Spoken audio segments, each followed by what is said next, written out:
আপনারা দেখতে পাচ্ছেন যে আমাদের মাঝে একজন বিখ্যাত প্রখ্যাত আন্তর্জাতিক খ্যাতি সম্পূর্ণ একজন কবিকে আমরা পেয়ে গিয়েছি আলহামদুলিল্লাহ। তো আমরা এই বিরল কবির সাক্ষাৎকার শুনবো। আমরা প্রথমেই চলে যাচ্ছি কবির কাছে।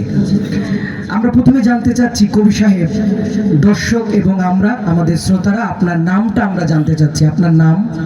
আমার নাম মহিউদ্দিন হাসান আল কবিরাজ। কবিরাজ, তার মানে আপনি লেখালেখি কবিতা লেখার পাশেও কি আপনি আলাদাভাবে কি চিকিৎসা বিদ্যা অর্জন করেছেন? চিকিৎসা করেন? বেশি বোঝাতে ভালো না। চিকিৎসা করলেই যে তাহাকে কবিরাজ বলা, এটা আপনাকে কে বলেছে? আপনারা ঋতুর রাজাকে কি বলেন? ঋতুরাজ। বসন্তের রাজাকে বসন্তরাজ। আমি হইতে আছি কবিদের রাজা, তাই কবিরাজ। ও আচ্ছা আচ্ছা, উনি কবিদের রাজা, এই জন্য উনি কবিরাজ। আমরা তার পরিচয় জানতে পারলাম। আচ্ছা, আমরা যতদূর জানি আপনি তো বিভিন্ন দেশে ঘোরাঘুরি করেছেন এবং মানে পৃথিবী বা পৃথিবীর বাইরে বিভিন্ন রাষ্ট্রে আপনি ঘোরাঘুরি করেছেন।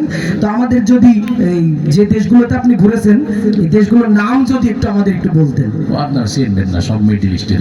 তারপরে একটু শুনতে চাই, বলেন। কত দেশের নাম বলবো? মনে করেন নোয়াখালী, কুমিল্লা, চাঁদপুর, বরিশাল, রাঙ্গামাটি, বহু দেশ গেছি। আচ্ছা আচ্ছা, কুমিল্লা, চাঁদপুর এগুলো দেশের বাইরে, বাংলাদেশের বাইরে। আচ্ছা আচ্ছা আচ্ছা, আপনি কত সাল থেকে এই ধরনের কবিতা লেখা শুরু করেছেন? আমি তো অনেক আগে থেকেই কবিতা লিখি, প্রায় 1900 শতকাল থেকেই কবিতা লিখি। 1900 শতকাল? হ্যাঁ। এমন কালের নাম তো কোনোদিন শুনি নাই। আচ্ছা, আপনার লেখালেখির অভিজ্ঞতা সম্পর্কে যদি আমাদের কিছু বলতেন দয়া করে। হ্যাঁ, আমি তো বলেছি যে আমি অনেক আগে থেকেই কবিতা লিখি। আমি যখন কবিতা লেখা শুরু করেছি তখন আপনার বাপ-দাদারও জন্ম হয় নাই। এমনকি আপনারা ওই যে রবীন্দ্রনাথ ঠাকুর, সুনীল গঙ্গোপাধ্যায়ের কবিতা বলেন, ওরা আমার জুনিয়র, ওদের আগে থেকে আমি কবিতা লিখি। আপনারা তো আধুনিক যুগের মানুষ, কত কিছু আপডেট পাইছেন, এক একটা অক্ষর পাইছেন, অক্ষরের সাথে আরো কত কিছু পাইছেন, মোবাইল, ইন্টারনেট, স্যাটেলাইট, মেলা কিছু। আপনারা এই যে আরবি পড়েন, একসময় কিন্তু আরবির ওই জবরজের পেশ ছিল না, আগে শুধু হরফ ছিল, পর জবরজের পেশ আছে। তাই যে আপনারা বাংলা পড়েন, এই বাংলারও একসময় আকার ও শিকার দীর্ঘিকার ছিল না, পরে আবিষ্কার হয়েছে। ওই আকার ও শিকার দীর্ঘিকার আবিষ্কারের আগে থেকে আমি কবিতা লিখি। আপনারা ছোটবেলায় একটা কবিতা পড়েছেন, পাখি সব করে রব, রাতি পোহাইল, কাননে কুসুম কলি, সকলে ফুটিল। ওইটা কিন্তু আমার লেখা। কিন্তু আমি যখন এই কবিতাটা লিখেছি তখন আকার ও শিকার দীর্ঘিকার কিছু আবিষ্কার হয় নাই।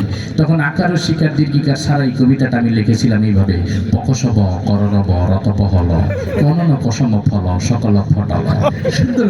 তারপরে কিছুদিন পর ভাষাবিদরা আকার আবিষ্কার করলো, আমার কবিতাটা হয়ে গেল পাখা সাবা, কারারাবা, রাতা পাহালা, কানানা কাসামা ফালা, সাকালা ফাটালা। তারপর কিছুদিন পরে যাই রস্মিকার আবিষ্কার হইল, আমার কবিতা হয়ে গেল পিকিসিবি, কিরিদিবি, রীতিপিহিলি, কিনিনি কিসিমি ফিলি, শিকিলি ফিটিলি। তারপরে যখন রস্যকার আবিষ্কার হইল, আমার কবিতা হয়ে গেল পুকুসুবু, কুরুরুবু, ঋতুপুহুলু, কুনুনু কুসুমু ফুলু, শুকুলু ফুটুলু। তারপরে যখন একার আবিষ্কার হইল, আমার কবিতা হয়ে গেল পেকে সেবে, কেড়ে রেবে, রেতে পেহেলে, কেনে কেসেমে ফেলে, সেকেলে ফেটেলে। তখন যখন ওকার আবিষ্কার হইল, আমার কবিতা হয়ে গেল পুকুসুবু, কুরুরুবু, ঋতুপুহুলু, কুনুনু কুসুম ফুলু, সকল ফুটলো। যখন ঔকার আবিষ্কার হইল, আমার কবিতা হয়ে গেল পৌ খৌ সৌ বৌ গৌ রৌ রৌ গৌ রৌ তৌ ফৌ হৌ লৌ কৌ নৌ নৌ কৌ সৌ মৌ ফৌ লৌ সৌ কৌ নৌ ফৌ তৌ। সবকিছু যখন আবিষ্কার কমপ্লিট হয়ে গেল, আমার কবিতাটাও কমপ্লিট হয়ে গেল। পাখি সব করে রব, রাতি পোহাইল, কাননে কুসুম কলি, সকলে ফুটিল। খুবই সুন্দর হলো। আচ্ছা কবি সাহেব, আপনার কাছে আমাদের প্রশ্ন হলো, এই যখন আকার ওকার রস্মিকার কোনো কিছুই যখন আবিষ্কার হয় নাই, তখন আপনি কিভাবে এই কবিতাটি? এটা তো আকার ও শিকার আবিষ্কারের আগের ইতিহাস বললাম। আর যখন অক্ষর আবিষ্কার হয়, অক্ষর যখন আবিষ্কার হয় না, তখন এই কবিতাটা আমি লিখেছিলাম ইশারা ইঙ্গিতে। তখন এই কবিতাটা আমি লিখেছিলাম এইভাবে: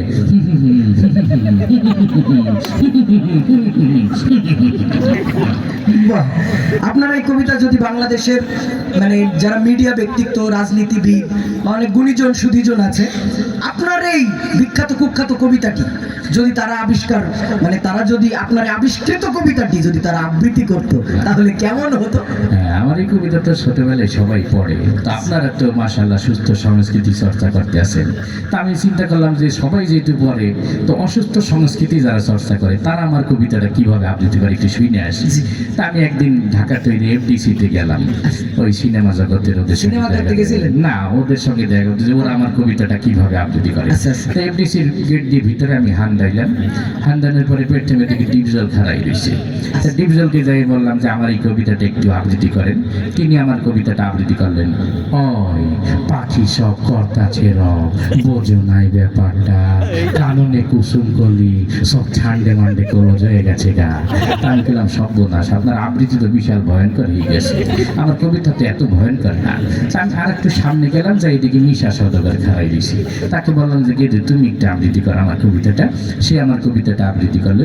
পাখি সব করে রব, রাতি পোহালো, এই ড্যাড রাতি পোহালো, কাননে কুসুম কলে সকলে ফুটিল। আমি গেলাম তোরটা তো আরো বেশি ভয়ঙ্কর শোনা গেল।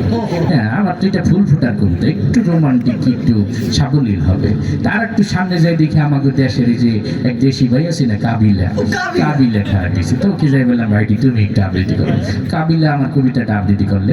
পাখি সব ভর্তি আছে রব, রাত পোহাই গেছে স্যাট করিয়া, আর কাননে কুসুম করি সব ফুটি গেছে ফ্যাট করিয়া। তা আমি পেলাম যে না, তোর আবৃত্তিটা সুন্দর ছিল, কিন্তু মাঝখানে আবার স্যাট করি আর ফ্যাট করি কোন সমস্যা, এটা তো আমি লাগাইনি। তা আমি বললাম যে তোর গিয়ে হবে না, আর একটু সামনে যাই। আর একটু সামনে যেয়ে দেখি যে একজন নায়ক আছে না, কথায় কথায় খালি কান দিই, ওমর সানি।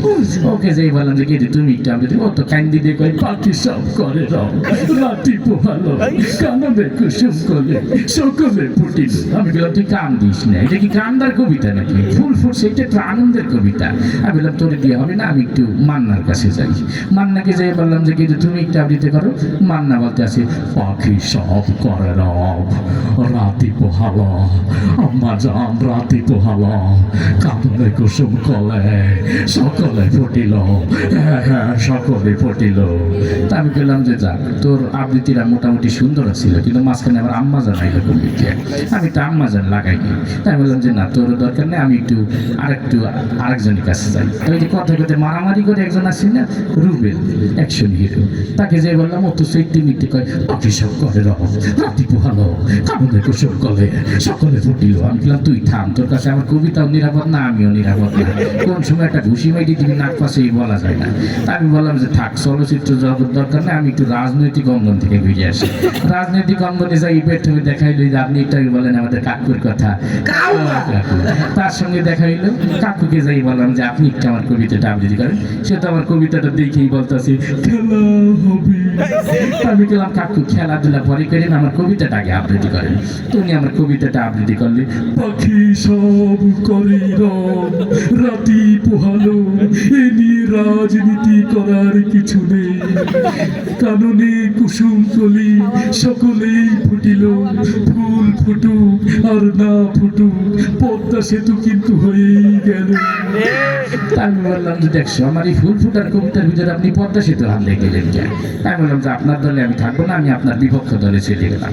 তারপরে যাই ওই যে আমাদের বিরোধী দলের যিনি ম্যাডামের কাছে গেলাম, আপনি একটু আগে বললেন, ম্যাডামকে যাই বললাম যে ম্যাডাম আপনি একটু আমার কবিতা আবৃত্তি করেন। তো ম্যাডাম মুরব্বী মানুষ, তিনি আস্তে আস্তে আমার কবিতাটা আবৃত্তি করলেন। বিসমিল্লাহির রহমানির রহিম। প্রিয় মাগুরাবাসী, আপনারা জানেন পাখি সব করে রব, রাতি পোহালো, ইনশাল্লাহ কাননে কুসুম কলি সকলে ফুটিবে, না ফুটিলে ঈদের পরে তীব্র আন্দোলন হবে ইনশাল্লাহ। তা আমি গেলাম ম্যাডাম আপনি আমার ফুল ফুটার কবিতার ভিতরে আন্দোলন শুরু করে দিলেন কেন? আপনার দিয়ে হবে না। তা আমি বুঝলাম যে না, কারো আবৃত্তি পছন্দ হইল না, পরে আমি আপনাদের অনুষ্ঠানে আইয়ে বললাম স্যারকে দিয়ে।